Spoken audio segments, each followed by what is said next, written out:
thus far, I've been focusing on what's been happening in what we've described as the periphery of this global system with, say, Europe and an emerging United States at the core.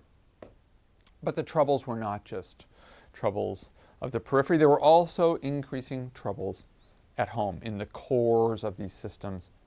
And in fact, one of the detonators of the problems of many of the old regimes in the peripheries and in some cases in the core was that the economy of the Victorian boom began to falter. There were problems with this model of interdependence that people were beginning to grapple with. I noted earlier that 1896 had brought around a global recession. And what people found more and more is that these recessions had the capacity to spread, to skip from society to societies. The weaknesses of the model of interdependence began to show. And most important was the ways in which interdependence affected the ability of governments, right, to stop the problems from spread. It became increasingly clear that when problems went viral, states did not have the equipment to control them, either to stop the virus or to remediate them once they'd affected them. This was, of course, not new, but interdependence, intensified interdependence, made them much more intense and more rapid than ever.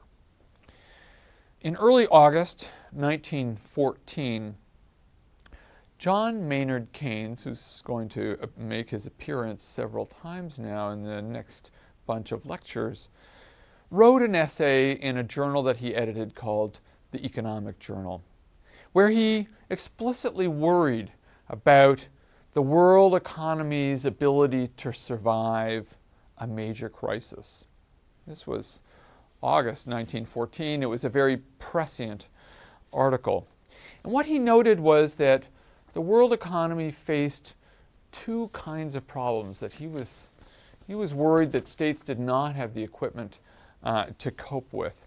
The first was that the gold standard that had served as a ballast for the system, that had given so much stability to global transactions, restricted the ability of governments to deal with currency pressures, to deal with shocks to their economies. The gold standard was very disciplinary, very rigid. The second was that private banks and private capitalist institutions were now so large in proportion to the amount of capital in circulation that a run on any given bank could cascade into a full-blown financial crisis, that states were simply ill-equipped to intervene and control. Sound familiar? Well, it was on the minds of economists 100 years ago. If one bank would fail, they could bring down the entire financial system. They were, in a sense, too big to fail, but in those days, states were too small or too weak to succeed. The states did not have the equipment to intervene or control. And this was very clear in a financial panic that swept the world in 1907. Let's look closely at the sequence of events, the Panic of 1907. This is an image of Wall Street in New York during the panic. It began with a few bond failures, then a collapse in a series of commodity prices, starting really with the price of copper that was being traded internationally. And one American firm called the United Copper Company had tried to corner the copper market. Banks had lent the company money in order to engage in this strategy, but this bid had failed. Right? The cornering the market monopolizing the copper trade, keeping prices high and therefore revenues high and therefore profits high to be able to pay off the debts to the bank, didn't work. The loans that the banks had issued to the United Copper Company failed. And once the loans failed, the banks were left vulnerable, and that set in a hysteria about the worth of the financial institutions that had undergirded the system. This then led to a run on stocks, then pressure on the American dollar, as depositors ran to the banks to try to extract their savings, seeing what might happen, which eventually led to the failure of one of the great financial dynasties of the era, known as the Knickerbocker Trust. Fear swept through the entire financial system, and it soon seized up. The word panic, right, really began to spread. That was the word that was used at the time, and it was seen as a case of contagion, like a viral disease that was running out of control. It was known by the satirical press as the rich man's panic. The fact was, though, that there was no central government, central authority with either the mandate or the resources to intervene to put an end to the panic itself.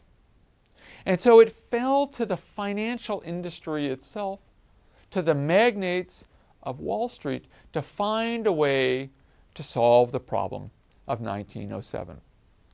One of the greatest of the age was a man called J.P. Morgan.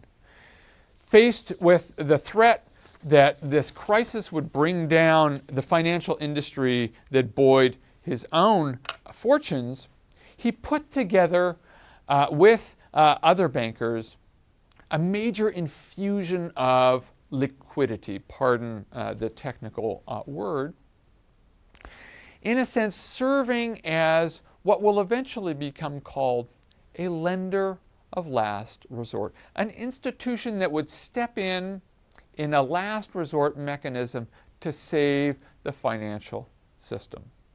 He pumped $23 million into the New York Stock Exchange to prevent the hemorrhaging of the values of the stocks that were being traded. Then Morgan himself personally offered $30 million to buy up the New York City bonds that were now failing.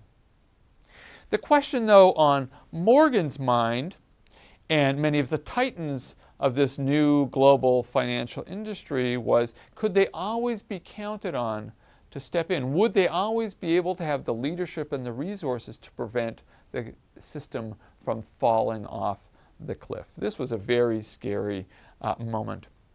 And it led to a series of discussions about ways to create institutions that would prevent systems from running into trouble like this, culminating in 1913 with the approval of the Federal Reserve Act. So we begin to see the process of implementing regulations and practices on how capital markets function and financial systems worked to prevent them from running into problems in the first place, to institutionalize a lender of last resort. Behind this act, however, the reason why I'm telling you this story is because behind the scenes, economists like Keynes, figures like, well, not so much Morgan, but many people who were close observers of what was happening to global capitalism, began to be concerned about whether free markets could be so self-regulating, whether free markets didn't need some other kind of agent involved to prevent them from ruining their own fortunes. That financial crises could in turn create political crises. And political crises, as Russia, Mexico, and China tell us, could also spark social crises. So, these are some of the inner and outer manifestations of how the increasingly integrated world was shaping people's fortunes collectively.